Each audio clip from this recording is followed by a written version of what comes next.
In this video, we're going to introduce the net realizable value of accounts receivable.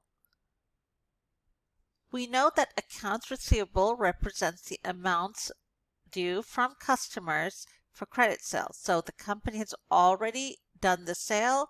They're waiting to collect this money from the customers. Not all customers will pay. So even carefully selected customers, they've been screened before, they sometimes won't pay their bills. Companies that sell on credit expect that some customers may not pay what they promised to pay. So if companies expect that customers will not pay, why do they extend credit to these customers? That's because the company does not know which specific customer will not pay. They know that some customers may not pay, but they don't know which specific customers. So they do screen each customer carefully. They do extend credit, but then there may be some customers that still end up not paying. The amounts that are not paid are called bad debts. We're going to talk about that later. Because of bad debts, the company reports accounts receivable at something called net realizable value.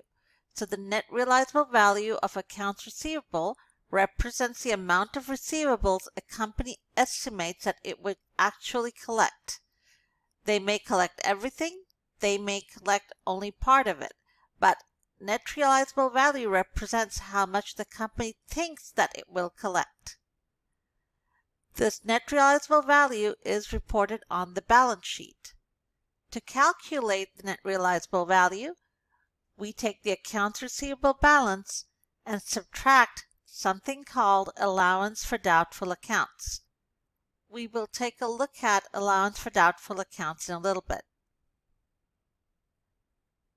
In the textbook, when you are doing your homework questions, the horizontal financial statements shows one column called net realizable value of accounts receivable. So it'll say NRV of accounts receivable.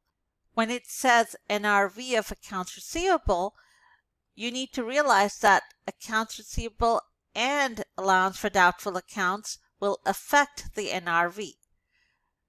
So accounts receivable has the effect of increasing NRV of accounts receivable. So if accounts receivable increases, net realizable value will increase. If accounts receivable decreases, net realizable value will decrease. The allowance for doubtful account has the effect of decreasing net realizable value of accounts receivable. So if the allowance for doubtful account increases, it will decrease net realizable value. And then the opposite. If the allowance for doubtful account decreases, it will increase net realizable value.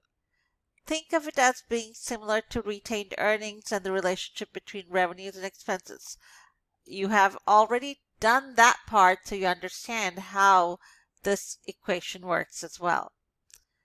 Keep that in mind. This is one of the hardest things for students to understand, is the relationship between the net realizable value, accounts receivable, and allowance for doubtful accounts. When you're doing your homework, I recommend that on a piece of paper you keep track of accounts receivable and allowance for doubtful accounts separately on paper, and then you record the effect of net realizable value on your homework. But keeping accounts receivable separately and allowance for doubtful accounts separately will help you understand the material better. And when I do some examples in later videos, you will see me doing that as well. Let's look at a brief example. Take a minute to read this and then we'll go through it together. It says, on December 31st, 2020, Jameson Company has an accounts receivable balance of $200,000. The allowance for doubtful accounts is $3,000. What amount does the company estimate it will actually collect from its customers for the accounts receivable balance? Well, we know that the net realizable value is the amount that the company thinks it will collect from its customers from the accounts receivable balance. So let's calculate the net realizable value. The net realizable value, let me get my pen. Net realizable value is equal to the accounts receivable balance minus the allowance for doubtful accounts.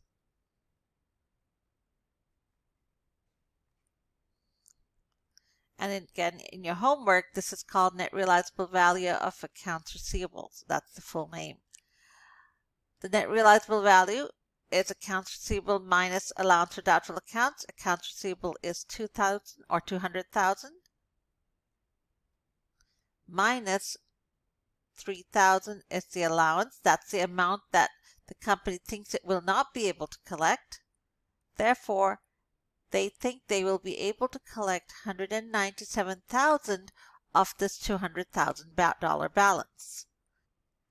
In the next video, we will look at the allowance for doubtful accounts in more detail. That's it for this video.